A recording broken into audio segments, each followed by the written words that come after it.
Welcome to Virtually Amazing Assistants, the podcast for assistants everywhere. If you've not met me before, my name is Shelley Fishel. I'm known as the MS Office Maestro, and I've been training assistants, business owners, organizations for over 25 years on Microsoft Office applications, and I still do that. However, I have a passion for assistants. I think you're all amazing. Businesses wouldn't work without you. And so I've created this podcast for assistants everywhere. Over the coming weeks, I'm going to be chatting each week with a different guest expert. We'll find out how they got to where they are, what they're up to now, and how they can help you. Tips and tricks abundant. We will learn loads. So that's me, Shelley Fishel. Enough of this introduction. In a moment, I'll be bringing on my guest. Welcome to this week's episode of Virtually Amazing Assistants, the podcast for assistants everywhere. I'm Shelley Fishel, as you heard in the introduction, the MS Office Maestro, and I love helping assistants raise their game above the bar and get noticed, as well as helping them learn their Microsoft application so they can focus on the job at hand. So my guest today is the wonderful Annabel Kay of KoffeeKlatch.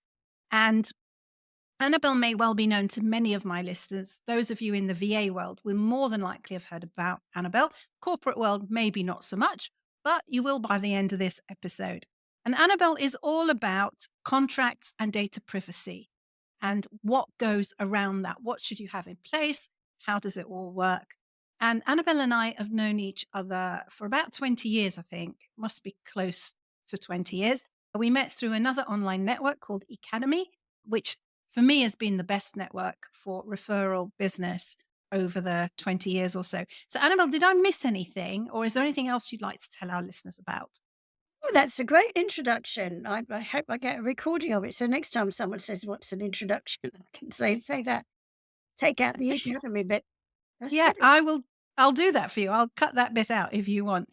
So one of the things that I'm really interested in, and I know that my listeners are interested in, is the story behind the person. So how did you get interested in contracts and GDPR stuff? What were you doing before that made you think that this is the way to go?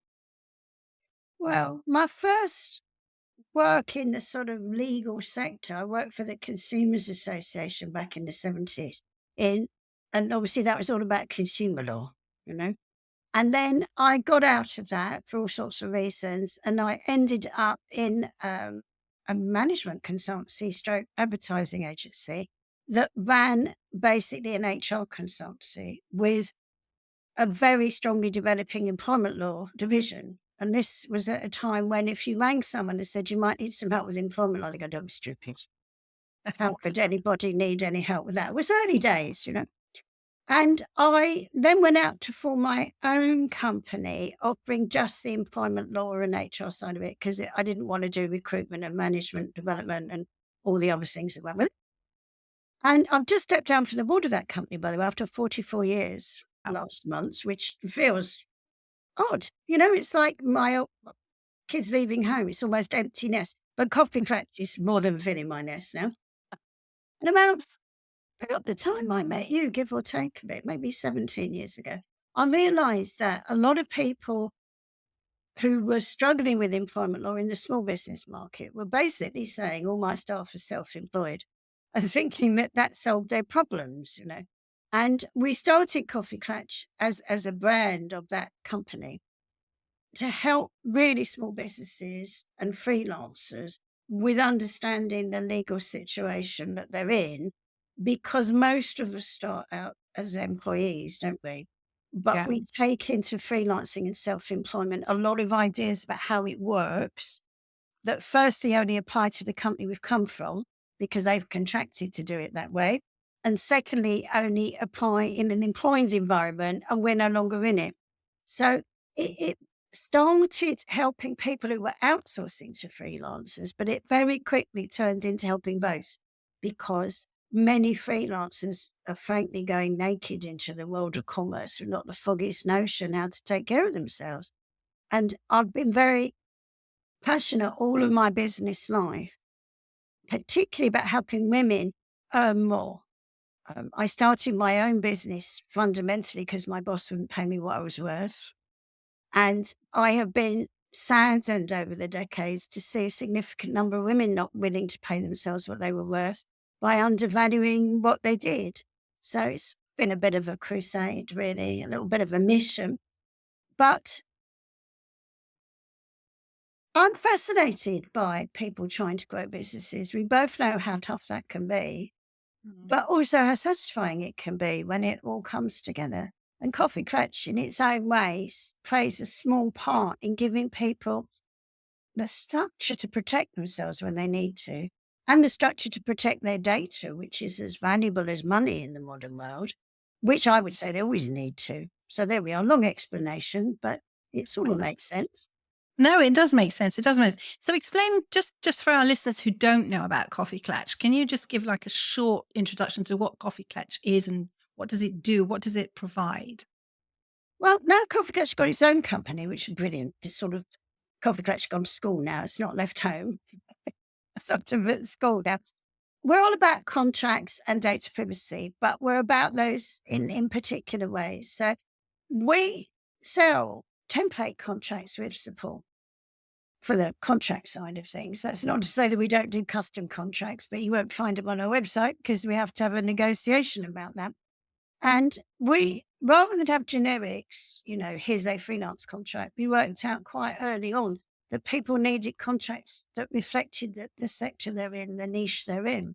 So we've always done that. And we've always done that with support because one of the things we realized quite early on, without naming any names, that their organization said you a contract template, cheapest chips, that's great. But when you've got a problem and you phone them up, it's like, well, that'll be 500 quid to help you.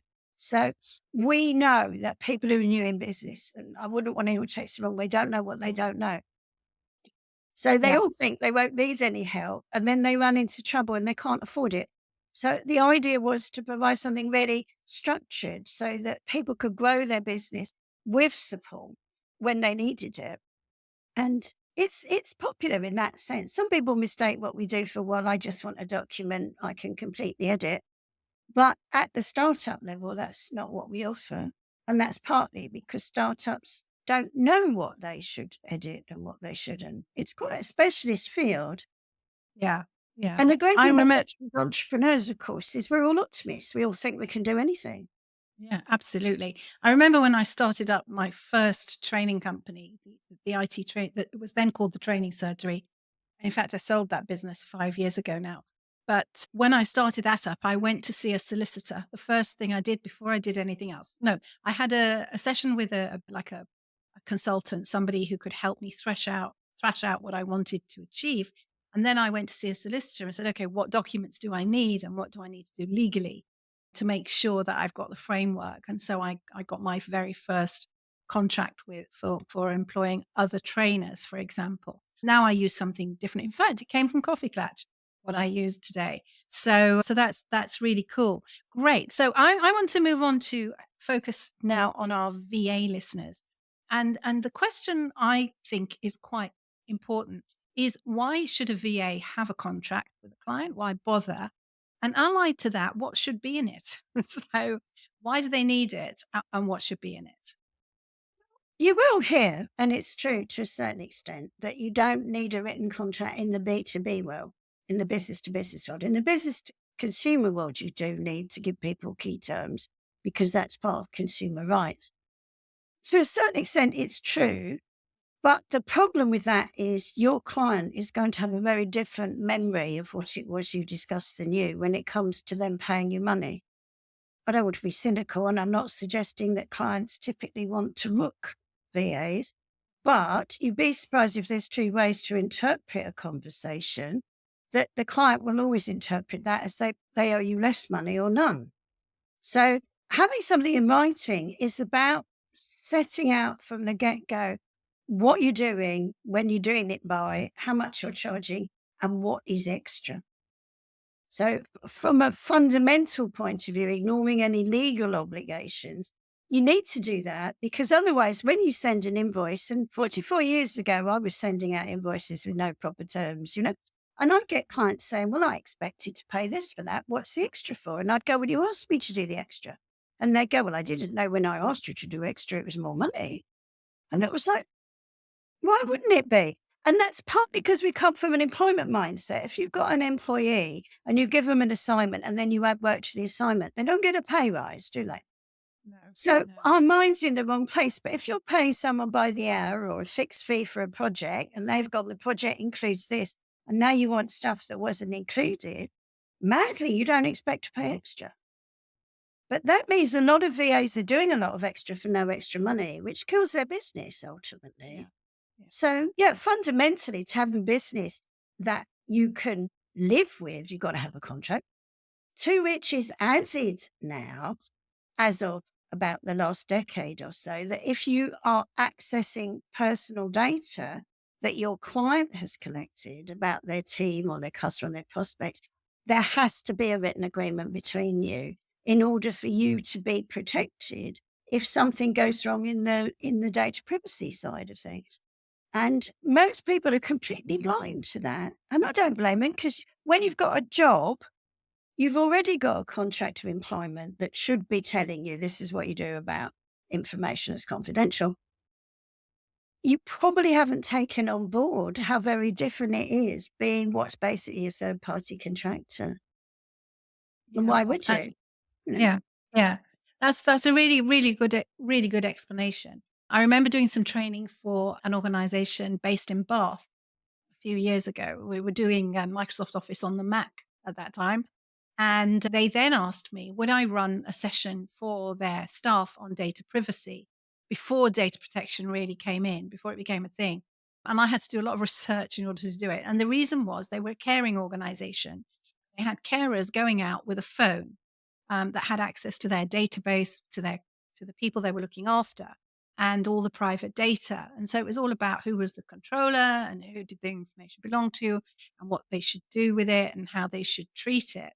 And it was really an eye opener for me having to do that. I mean, you weren't doing it then, so I couldn't ask you, but it was just really interesting. They were asking me to just to put a high overview together so that we could run that by all their staff so they would know what they were obligated and not obligated vis-a-vis the data because they had access to it on a company phone.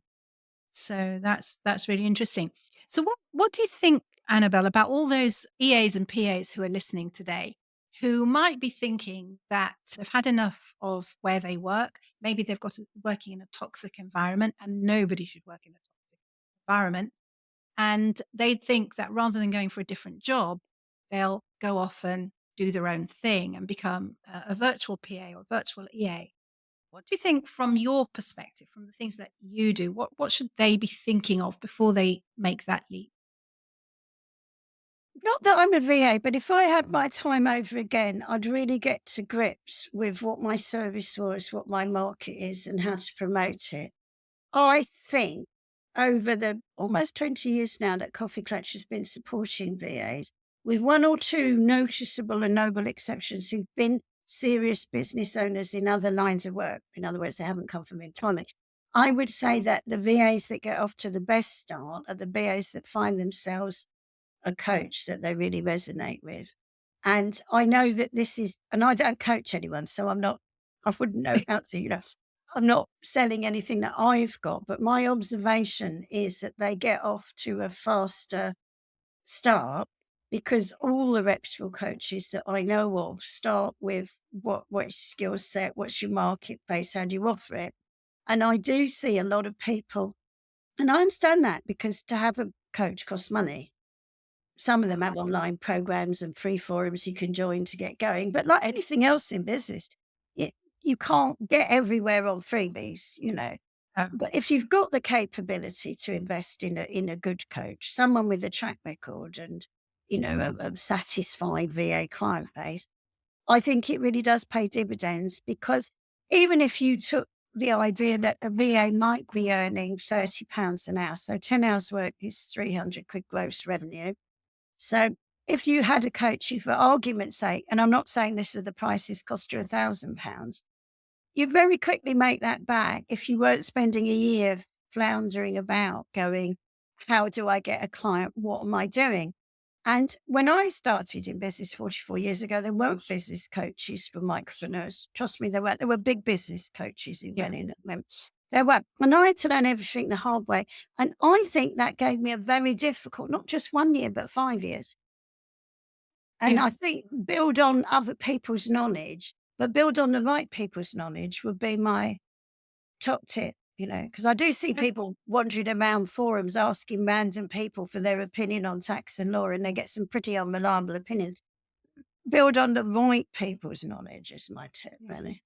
That's very useful, and is proving to be a common theme throughout our interviews. Know who you want to serve and get a coach is definitely something I'd recommend as well. And I've worked with several business coaches over the years I've been in business. For short term, long term, some less, some more. You need a sounding board. You need somebody to tell you you're being stupid and don't do that. Or yeah, that's a really good idea. So Or so even I it's a think great idea, but have you thought it through? Which is where I yeah. am. I have an idea, and then someone says, "Do you know what that'll involve?" Well, I can give you a case in point with this podcast, an example. I did the Virtually Amazing podcast for virtual assistants. We had 72 episodes, and you were a guest on that one too. And it was great Yes. fun, and I thoroughly enjoyed it. So I thought I'd do it again. Everybody said yes. I ended up sending out a calendar booking system, and I forgot to limit the number of bookings. So consequently, on some days, like today, I've got 4 episodes to record, which is quite a lot of stuff to do. So my lesson to take away from that is the next time I open recording slots for season 2, I will not be offering an open calendar. I will be restricting that. But I think we make those mistakes as we build things, don't we? What's your Oh, biggest they're mistake? so popular. Oh, goodness, what's my biggest mistake? One I that you're think happy to share, Well, I obviously. was gonna say, I think in the early days, I trusted that people knew what they told me they knew. I was quite if someone had been in business a long time and they said, "This is the way to do it," I trusted that that was the way. Yeah. I didn't understand that their business might be different to mine, and I also didn't understand that I'll give you an example, not that I've done this, but it just makes it plain. I have an acquaintance who's really big in the speaking world. And if you invite him to speak, he will go, "What you need to do is create CDs and sell them." So when I start, because he was a product led speaker, when I got KoffeeKlatch going, I went to him for advice. And some of it was very useful, but some of it was rubbish because I never intended to post anybody a CD. But because that had made him a very significant amount of money, he was hooked on that was how you do it. Yeah. So I had to untangle that's what worked for him in the technology when he was coming up. Now the technology for me is different. How do I convert a winning formula? It's a bit like he gave me a recipe for chocolate cake and I wanted to make lemon pudding. You know. Yes. And so I needed to understand that I didn't follow absolutely everything he said because his advice was rooted in a place in an industry that actually doesn't exist anymore. Yeah. That's really important. Each of us is unique. And even if we have a system in place, our systems are going to be unique because they are unique to us. I've been interviewing the wonderful Irit Levy, the queen of automation. I And love we you. had a whole chat about the importance of process and how you define a process. And how important it is. And a process is a bit like your contracts, isn't it? You need the contract to keep you safe.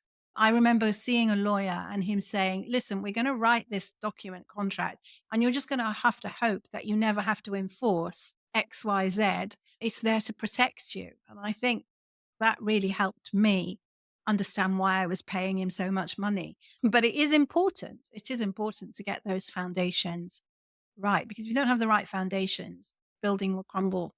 So that's great. So Annabelle, your coffee clutch templates. If I was to buy one, let's say I'm a new VA and I'm coming to buy a contract, which of the contracts should I start with? Where would I start from? What would I need? There are two fundamental documents you need in a VA business. I mean, you go on from there, do you know what I mean? People who Yeah, like documents make an infinite list, but you definitely need some kind of T's and C's for your business. there's no legal obligation on you outside the B2C to protect your business. You're not Yeah. legally obliged to do the best for yourself, but you do have to deal with data processing and you're very unusual VA if you're not viewing some personal Yeah. data in your client's business. And you also need, as a separate document, to have your own data privacy policy, because you are suddenly, for the first time in your life, if you're a new business owner, a data controller.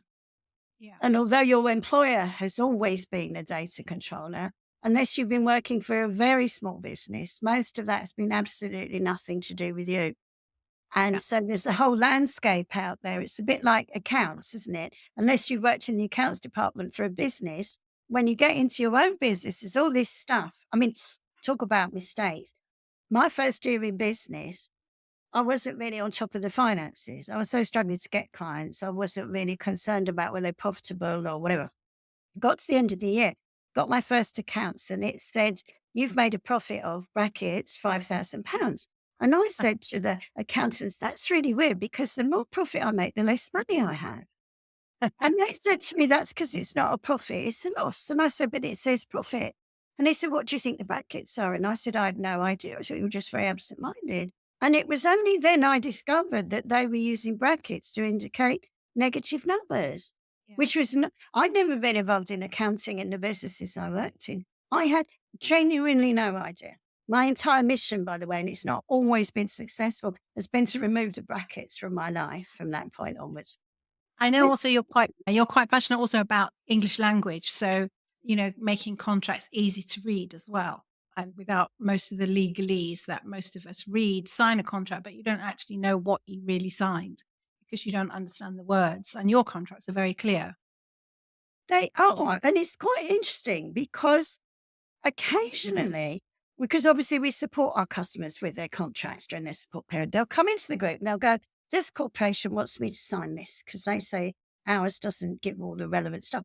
And I'll go through it and I'll go, "Yes, it does. It just doesn't do it in Latin." Yeah. It's like they're so used to not understanding their own contract that you want to sign and send out contracts nobody understands.